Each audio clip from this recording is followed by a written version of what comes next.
Friends, this is Rinki Gupta. Last वाली video में अपन ने देखा था कि किसी भी मॉलिक्यूल में या फिर किसी भी कंपाउंड में कितनी एनएमआर प्रोटॉन एनएमआर सिग्नल हमें मिलते हैं, उनको कैसे निकालते हैं अपन कि ये कंपाउंड कितने एनएमआर सिग्नल यहाँ पे देगा। तो वो अपन देख चुके थे। इस वीडियो में अपन देखेंगे कि टीएमएस को अपन एज अ रेफरेंस कंपाउंड क्यों काम में लेते हैं, टीएमएस की ऐसी कौन सी कैरेक्टरिस्टिक प्रॉपर्टीज़ होती हैं जिनकी वजह से इसे एज अ रेफरेंस कंपाउंड काम में लिया जाता है। तो इससे पहले अपन देख लेते हैं कि रेफरेंस स्टैंडर्ड जो है वो दो टाइप के होते हैं। रेफरेंस स्टैंडर्ड जो हैं वो दो टाइप के होते हैं। एक होता है एक्सटर्नल रेफरेंस और एक होता है इंटरनल रेफरेंस। ये तो है एक्सटर्नल रेफरेंस और एक है इंटरनल रेफरेंस। तो अपन बोलते हैं कि जो टीएमएस होता है उसको एज अ इंटरनल रेफरेंस काम में लिया जाता है। तो ये इंटरनल और एक्सटर्नल क्या होता है, देखो सबसे पहले अपन देख लेते हैं इंटरनल। तो इसमें क्या होता है कि जैसे मान लो ये कोई अपनी टेस्ट ट्यूब है जिसमें अपन अपना एनएमआर स्पेक्ट्रा लेने के लिए सैंपल को रखेंगे, और इस टेस्ट ट्यूब को अपन किस में रखेंगे, एनएमआर स्पेक्ट्रोमीटर में।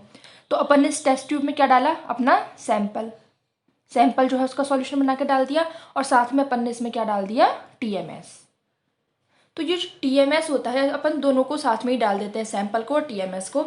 अब चूंकि टीएमएस क्या होता है, इनर्ट होता है, ये सैंपल के साथ में रिएक्शन नहीं करता है, तो इसीलिए यहाँ पे ये कैसे वर्क करते हैं, एज अ इंटरनल रेफरेंस। लेकिन अगर ये जो एक्सटर्नल रेफरेंस होते हैं ये क्या करते हैं, सैंपल के साथ में रिएक्शन कर लेते हैं। तो इसी वजह से क्या किया जाता है, जो एक्सटर्नल रेफरेंसेज होते हैं उनको कैपिलरी ट्यूब में, जैसे ये कैपिलरी ट्यूब है एक, इस कैपिलरी ट्यूब में एक्सटर्नल रेफरेंस को डाल दिया जाएगा, और ये जो कैपिलरी ट्यूब है इसके दोनों एंड्स को क्या कर देंगे, सील कर देंगे, जिससे ये बाहर ना निकले। क्योंकि अपन को पता है कि एक्सटर्नल रेफरेंस क्या होते हैं, रिएक्टिव होते हैं। अगर मान लो अपन इसको एज इट इज सैंपल के साथ में मिक्स कर देंगे तो ये क्या करेगा, सैंपल के साथ में रिएक्शन कर लेगा। तो अब अपन क्या करेंगे कि अपन अपनी जो टेस्ट ट्यूब है उसमें सैंपल डाल देंगे। ये तो अपन ने क्या डाल दिया, सैंपल, और अब इसमें अपन कैपिलरी ट्यूब जो है उसको एज इट इज इसमें डाल देंगे, जिसमें क्या है, अपना एक्सटर्नल रेफरेंस। तो ये अंतर होता है इन दोनों में, एक्सटर्नल रेफरेंस में और इंटरनल रेफरेंस में। तो अब अपन कह रहे हैं कि टीएमएस जो है उसको एज अ रेफरेंस कंपाउंड काम में लिया जाता है। लेकिन अगर मान लो टीएमएस जो होता है वो बहुत ज़्यादा सॉल्युबल होता है, किसमें, वाटर में और D2O में। टीएमएस जो है वो बहुत ज़्यादा सॉल्युबल होता है, किसमें, सॉल्युबल होता है वाटर में और D2O में, हार्ड वाटर में। मतलब मान लो अपन को किसी मॉलिक्यूल का एनएमआर लेना है, तो उस मॉलिक्यूल को अपन पहले सॉल्वेंट में डिसॉल्व करेंगे। अब जो सॉल्वेंट है, अगर वहाँ पे अपन ने वाटर और D2O लिया है, तो ये वाटर और D2O के मॉलिक्यूल किसके साथ में रिएक्शन कर लेंगे, टीएमएस के साथ में रिएक्शन कर लेंगे। इसलिए यहाँ पे क्या किया जाता है कि टीएमएस को एज अ एक्सटर्नल रेफरेंस काम में लिया जाता है। टीएमएस को एज अ एक्सटर्नल रेफरेंस काम में लिया जाता है। मतलब इसको अपन कैसे डालेंगे, अब कैपिलरी ट्यूब में भर के, इसको ऐसे ही हम ऐड नहीं करेंगे। किसके केस में, H2O और D2O के केस में। अब अपन देख लेते हैं कि टीएमएस की ऐसी कौन कौन सी प्रॉपर्टीज होती हैं जिनकी वजह से इसको अपन एज अ रेफरेंस कंपाउंड काम में लेते हैं। तो अपन यहाँ पे पढ़ रहे हैं कैरेक्टरिस्टिक प्रॉपर्टीज।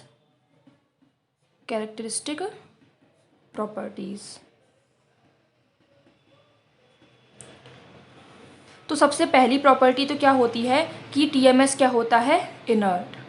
टीएमएस इनर्ट होता है, इसकी वजह से ये क्या करता है, अपने सैंपल के साथ में रिएक्शन नहीं करता है। तो यहाँ पे क्या होता है, सैंपल के एनएमआर स्पेक्ट्रा में ये क्या करता है, कि ये क्या नहीं करता, इंटरफेयर नहीं करता है।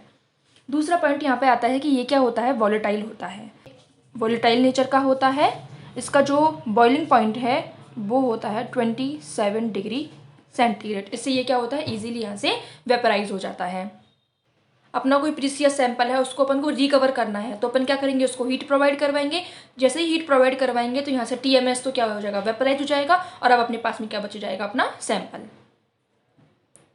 तीसरा पॉइंट है कि टीएमएस जो है वो क्या देता है, एक सिंगल शार्प पीक देता है, सिंगल शार्प पीक देता है। अब सिंगल शार्प पीक क्यों देता है, क्योंकि देखो अभी मैंने टीएमएस की स्ट्रक्चर नहीं बनाई है। टीएमएस होता है टेट्रामिथाइल सिलेन, ये सिलिकॉन, ये CH3 और CH3, 1 2 3 4 मिथाइल ग्रुप है, इसलिए इसको क्या बोलते हैं अपन, टेट्रामिथाइल। और सिलिकॉन है तो इसको बोल दिया अपन ने सिलेन। तो ये होता है टेट्रा मिथाइल सिलेन। तो अब अपन यहाँ पे देख रहे हैं कि एक मिथाइल के पास में 3 प्रोटॉन्स हैं, तो इसके पास में 3 प्रोटॉन, इसके पास में 3, इसके पास में 3, इसके पास में 3, टोटल कितने प्रोटॉन्स हो जाएंगे यहाँ पे? 12 प्रोटॉन्स हो जाएंगे, 12 हाइड्रोजन्स यहाँ पे हो जाएंगे। तो ये जो 12 प्रोटॉन्स हैं इनका एनवायरनमेंट क्या है यहाँ पे? सबका सेम है, तो ये क्या होगा? Equivalent protons. ये क्या होगा? Equivalent protons. तो ये जो 12 के 12 इक्विवेलेंट प्रोटॉन्स हैं ये यहाँ पे क्या देंगे? एक सिग्नल देंगे। तो अब अपन देखेंगे आगे कि जितने ज़्यादा नंबर ऑफ प्रोटॉन कोई एक सिग्नल को देंगे उसकी इंटेंसिटी उतनी ही क्या होगी? हाई होगी। वो जो सिग्नल है उतना ही क्या होगा? हाई होगा। तो इसीलिए ये जो 12 प्रोटॉन्स होने की वजह से इसका जो सिग्नल है हमें क्या मिलता है? शार्प मिलता है। और इंटेंसिटी क्या मिलती है इसकी? हाई मिलती है। इंटेंसिटी मिलती है इसकी हाई। जब अपन किसी कंपाउंड का एनएमआर स्पेक्ट्रा लेते हैं तो उसमें टीएमएस की 1 to 2 ड्रॉप ही काफ़ी होती है, मतलब ज़्यादा अमाउंट हमें टीएमएस का रिक्वायर नहीं होता है। तो यहाँ पे लिख देते हैं अपन कि चौथा पॉइंट है 1 to 2 ड्रॉप्स नीड। अगला पॉइंट अपना आता है जो सिलिकॉन होता है इसकी इलेक्ट्रोनेगेटिविटी कितनी होती है? 1.8। तो ये क्या करता है? यहाँ पे प्लस आई इफेक्ट लगाता है, मतलब ये क्या करेगा? इलेक्ट्रॉन डेंसिटी को यहाँ पे देगा। किसको? CH3 ग्रुप को। अब ये अगर मिथाइल ग्रुप्स के ऊपर इलेक्ट्रॉन डेंसिटी को बढ़ा देगा तो इसका मतलब यहाँ पे क्या होगा कि अब हाइड्रोजन जो है उस हाइड्रोजन का जो न्यूक्लियाई है उसके चारों ओर इलेक्ट्रॉन डेंसिटी क्या हो गई? ज़्यादा। अब अपन को पता है कि अगर इलेक्ट्रॉन डेंसिटी ज़्यादा हो जाएगी तो यहाँ पे बी लोकल जो इंड्यूस होगा वो क्या हो जाएगा? ज़्यादा। बी लोकल ज़्यादा हो जाएगा तो बी इफेक्टिव कम हो जाएगा। जैसे ही बी इफेक्टिव कम होगा तो अपन को सिग्नल किधर की साइड मिलेगा? लोअर फ्रीक्वेंसी की साइड मिलेगा। तो लोअर फ्रीक्वेंसी का मतलब होता है कि डेल्टा वैल्यू क्या होगी? लो। और लो डेल्टा वैल्यू का मतलब होता है कि अब जो सिग्नल है वो सिग्नल जो है वो शील्डेड रीजन में मिलेगा। तो यही कारण है कि जो टीएमएस होता है वो सबसे ज़्यादा शील्डेड रीजन में अपन को इसका सिग्नल मिलता है और इसके लिए डेल्टा की वैल्यू क्या होती है? 0। हो सकता है आपको ये चीज़ यहाँ पे नहीं आई हो समझ में, तो आप लास्ट से लास्ट वाली वीडियो देखोगे तो वहाँ पे मैंने आपको अच्छे से समझाया कि किस तरीके से बी इफेक्टिव बढ़ता है, बी इफेक्टिव कब कम होगा, लोअर फ्रीक्वेंसी कब होगी, हायर फ्रीक्वेंसी कब होगी, डाउन फील्ड रीजन कब होगा, अप फील्ड रीजन कब होगा। तो ये मैंने वहाँ पे अच्छे से बताया लास्ट से लास्ट वीडियो में, आप उसको जाके देख सकते हो। डेल्टा बराबर 0 होगा इसके लिए और यहाँ पे इसका मतलब क्या हो जाएगा? अप फील्ड रीजन में हमें क्या मिलेगा? इसका सिग्नल मिलेगा। 6th पॉइंट आता है जो मोस्ट ऑफ ऑर्गेनिक कंपाउंड्स होते हैं उनमें टीएमएस क्या होता है? सॉल्युबल होता है। अगर ये सॉल्युबल नहीं होगा तो फिर हमें स्पेक्ट्रा कैसे लेंगे? तो इसलिए ज़रूरी है कि टीएमएस जो है वो अपने ऑर्गेनिक कंपाउंड में जिसका अपन स्पेक्ट्रा लेना चाहते हैं उसमें क्या हो? सॉल्युबल हो। तो TMS is soluble in most of organic compounds. Last point अपना आता है जो कि बहुत ज़रूरी है कि ये जो टीएमएस होता है ये एक सैंपल के साथ में किसी भी टाइप का इंटरमॉलिक्यूलर एसोसिएशन नहीं करता है। तो अपन क्या कह रहे हैं कि टीएमएस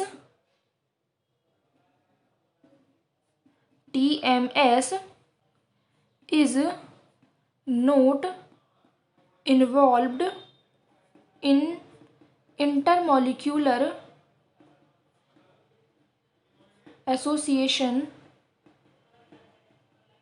विद सैंपल और सॉल्वेंट। क्योंकि अपन सैंपल को किस में डालेंगे? अपने सॉल्वेंट में डिसॉल्व करके डालेंगे। तो ये जो टीएमएस होता है ये ना ही तो सैंपल के साथ में कोई इंटरमॉलिक्यूलर एसोसिएशन करता है और ना ही अपने सॉल्वेंट के साथ में करता है। ये इनसे क्या रहता है? बिल्कुल इनर्ट। तो यही कारण है कि अपन इन कैरेक्टरिस्टिक प्रॉपर्टीज़ की वजह से टीएमएस को एज अ रेफरेंस कंपाउंड काम में लेते हैं। कभी कभी टीएमएस की जगह अपन डीएसएस इसको भी एज अ इंटरनल रेफरेंस काम में ले लेते हैं। अब ये डीएसएस की फुल फॉर्म क्या होती है? देखो, सोडियम 2,2 डाई मिथाइल 2 सिला पेंटेन 5 सल्फोनेट। ये होती है इसकी फुल फॉर्म। और इसकी स्ट्रक्चर क्या होती है कि ये सिलिकॉन से जुड़ रहे हैं 3 मिथाइल ग्रुप, एक मिथाइल, दूसरा मिथाइल और तीसरा methyl.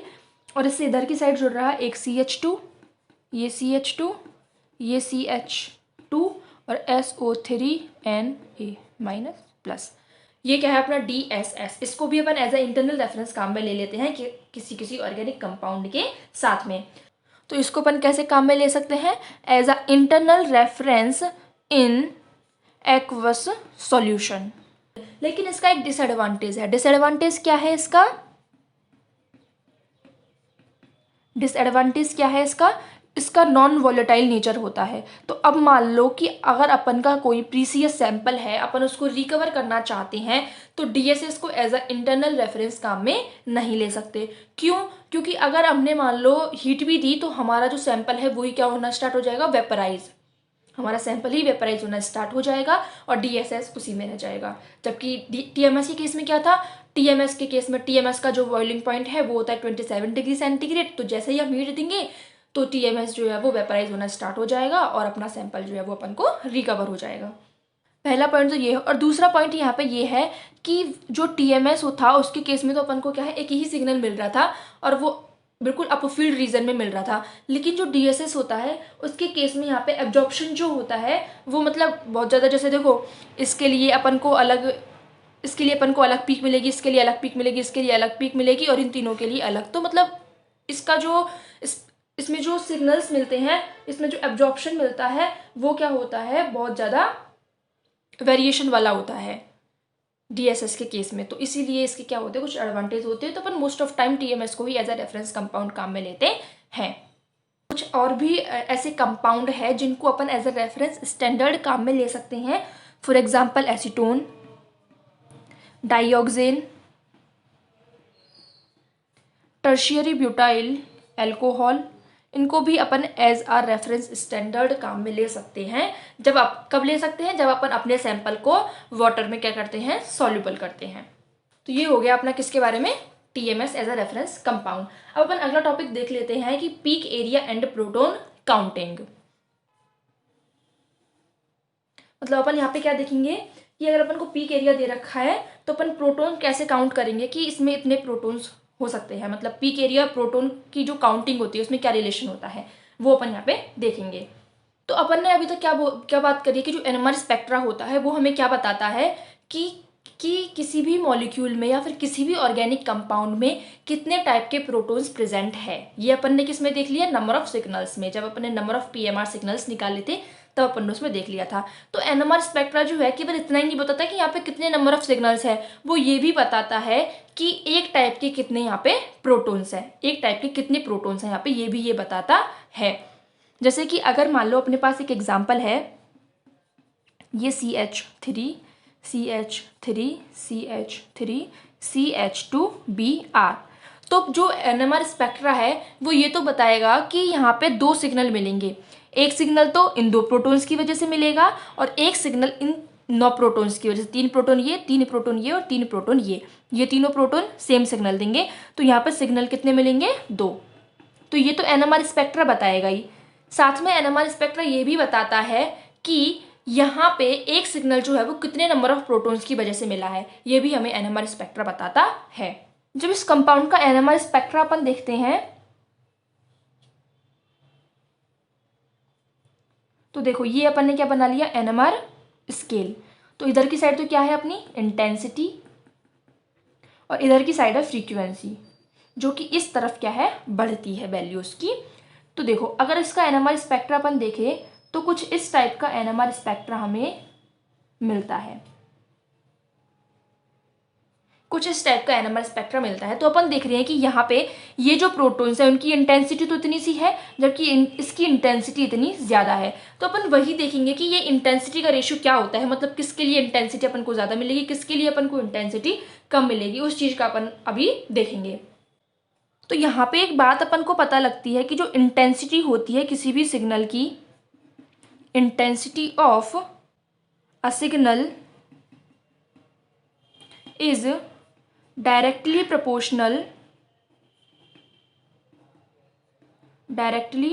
proportional to the number of protons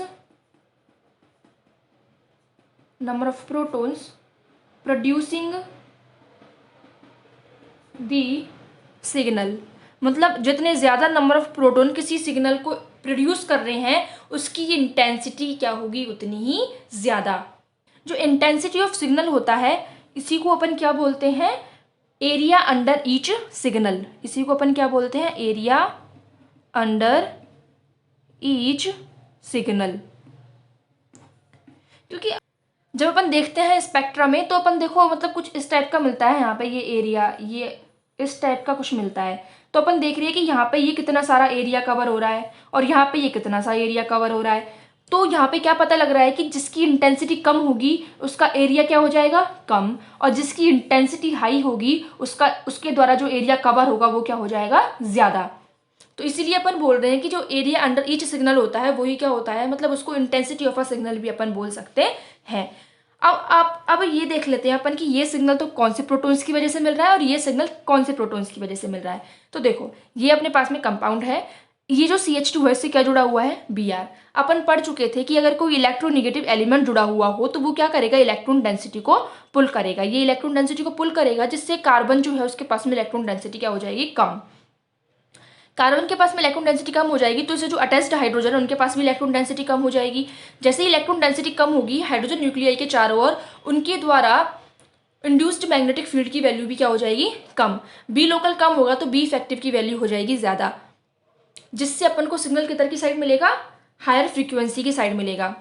higher frequency का मतलब डेल्टा वैल्यू क्या मिलेगी, हायर। तो ये तो पता लग गया कि ये जो सिग्नल है वो किन की वजह से आ रहा है, इन दो प्रोटॉन्स की वजह से आ रहा है। और अगर इन 9 प्रोटॉन्स की बात करें तो इनकी डिस्टेंस Br से बहुत ज़्यादा बढ़ गई, 1 बॉन्ड, 2 बॉन्ड और ये 3 बॉन्ड।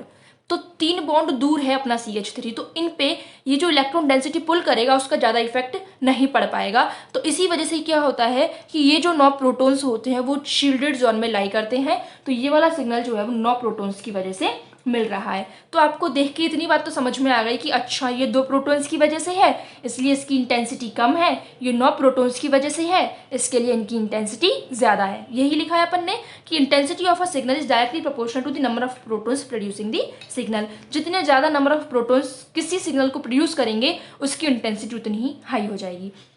अब मान लो अपन को ये निकालना है, अपन को नहीं पता कि ये जो कंपाउंड है, ये जो स्पेक्ट्रा है उसमें ये सिग्नल 2 प्रोटॉन्स की वजह से आ रहा है और ये सिग्नल 9 प्रोटॉन्स की वजह से आ रहा है, अपन को नहीं पता ये। तो ये अपन को निकालना है कि यहाँ पे कितने नंबर ऑफ प्रोटॉन्स की वजह से ये सिग्नल आ रहा है और कितने नंबर ऑफ प्रोटॉन्स की वजह से ये सिग्नल आ रहा है। तो ये क्वेश्चन आ गया अपन के पास। मान लो मैं एक क्वेश्चन समझा देती हूँ आपको। ये क्वेश्चन अपन को दे रखा है जिसमें ये एक एनोमर स्पेक्ट्रा दे रखा है, 2 पीक्स दे रखी है, एक सिग्नल ये दे रखा है, एक सिग्नल ये दे रखा है, और ये अपन को दे रखा है यहाँ पे इंटीग्रेशन रेशियो और ये मॉलिक्यूलर फॉर्मूला दे रखा है। अब ये पूछ रहा है कि ये जो 2 सिग्नल मिल रहे हैं इनमें नंबर ऑफ प्रोटॉन्स क्या है, मतलब ये सिग्नल कितने प्रोटॉन्स की वजह से मिल रहा है और ये सिग्नल कितने प्रोटॉन्स की वजह से मिल रहा है। तो अपन क्या करेंगे, सबसे पहले लिखेंगे इस रेशियो को, मैंने लिख लिया 1.6 रेशियो 7.0। इसके बाद अपन क्या करेंगे, अब इन दोनों में से देखेंगे सबसे स्मॉलेस्ट नंबर कौन सा है। तो स्मॉलेस्ट नंबर क्या है, 1.6। जो स्मॉलेस्ट नंबर होगा उससे क्या कर देंगे, डिवाइड कर देंगे दोनों को। तो यहाँ पे क्या लिख लेती हूँ मैं, डिवाइड बाय स्मॉलेस्ट नंबर। तो 1.6 divide by 1.6 ratio 7.0 divide by 1.6। अब यहाँ तो क्या आ जाएगा 1। अब यहाँ पे इसको कैसे सॉल्व करेंगे, पॉइंट से पॉइंट चला जाएगा तो यहाँ पे कितना हो जाएगा 4.4। अब अपन को इसके बाद में क्या करना है, इसको मल्टीप्लाई करना है एक नंबर से जिससे क्या बने, अपने पास में होल नंबर बने। इस तरीके से अपन को किसी नंबर से मल्टीप्लाई करना है इसको कि अपन को क्या मिले, होल नंबर मिले। तो multiply by a number that will make all the number in that ratio close to whole number। मतलब अपन को इस तरीके के किसी नंबर से मल्टीप्लाई करना है इसको कि अपन को क्या मिल जाए, होल नंबर मिल जाए। तो मैं इसको पहले 2 से मल्टीप्लाई करके देख लेती हूँ। अपन इसको 2 से मल्टीप्लाई करेंगे तो यहाँ पे क्या आ जाएगा, 2 मल्टीप्लाई बाय 2। तो यहाँ पे इसको 2 से मल्टीप्लाई करेंगे तो क्या हो जाएगा, 2 multiply by 2 multiply by 1 4.4 multiply by 2, तो यहाँ पे आ जाएगा 2 और ये हो जाएगा 8.8। अब अपन पता है 8.8 जो है वो किसके क्लोज है, 9 के क्लोज, तो मैं इसको लिख सकती हूँ 2:9। अब अपन पहले ये देख लेते हैं कि यहाँ पे 2 और 9 कितने होते हैं, 11, और यहाँ पे अपन को क्वेश्चन में कितने प्रोटॉन्स दे रखे हैं, 11 प्रोटॉन्स दे रखे हैं। मतलब अपन को पता लग गया कि यहाँ पे एक सिग्नल तो 2 प्रोटॉन्स की वजह से आ रहा है और एक सिग्नल 9 प्रोटॉन्स की वजह से आ रहा है। तो अब अपन को ये भी पता है कि अगर हाई इंटेंसिटी है मतलब वहाँ पे नंबर ऑफ प्रोटॉन्स ज़्यादा है, तो बस अपन को यहाँ पे पता लग जाएगा कि ये जो सिग्नल है ये तो 2 प्रोटॉन्स की वजह से आ रहा है और ये सिग्नल 9 प्रोटॉन्स की वजह से आ रहा है। इस तरीके से अपन इस क्वेश्चन को सॉल्व कर सकते हैं। ये अपना अगला क्वेश्चन है। एक और क्वेश्चन सॉल्व कर लेते हैं जिससे आपके माइंड में और क्लैरिटी आ जाएगी। Compound shows 3 signals A, B, C in PMR spectrum. मतलब एक कोई PMR स्पेक्ट्रा है, उसमें 3 सिग्नल मिल रहे हैं हमको। The height of integration curve at these sample are 8.8, 2.9 and 3.8 units respectively. If a molecular formula of a compound is C11H16 then count each kind of proton in it। मतलब अपन को यहाँ पे क्या बताना है कि एक जो सिग्नल मिल रहा है उसमें कितने प्रोटॉन्स, वो कितने प्रोटॉन्स की वजह से मिल रहा है। तो हम यहाँ पे सबसे पहले क्या काम करेंगे, रेशियो लिखेंगे। तो यहाँ पे A:B:C ये कितना दे रखा है, 8.8 रेशियो 2.9 रेशियो 3.8। तो सबसे पहले अपन क्या देखेंगे कि इन तीनों में से स्मॉलेस्ट नंबर कौन सा है, तो 2.9, इससे अपन इसको डिवाइड कर देंगे तो ये हो जाएगा 2.9 ratio 2.9 divide by 2.9 ratio 3.8 divide by 2.9। अब यहाँ पे अपन इसको सिंपल कर लेंगे तो इस पॉइंट से ये पॉइंट चला जाएगा, अपन यहाँ पे डिवाइड करके देखेंगे इसको तो यहाँ पे आएगा 3.0। अगर यहाँ पे इसको डिवाइड करेंगे तो यहाँ पे आ जाएगा 1 और इसको डिवाइड करोगे आप तो यहाँ पे आएगा 1.3।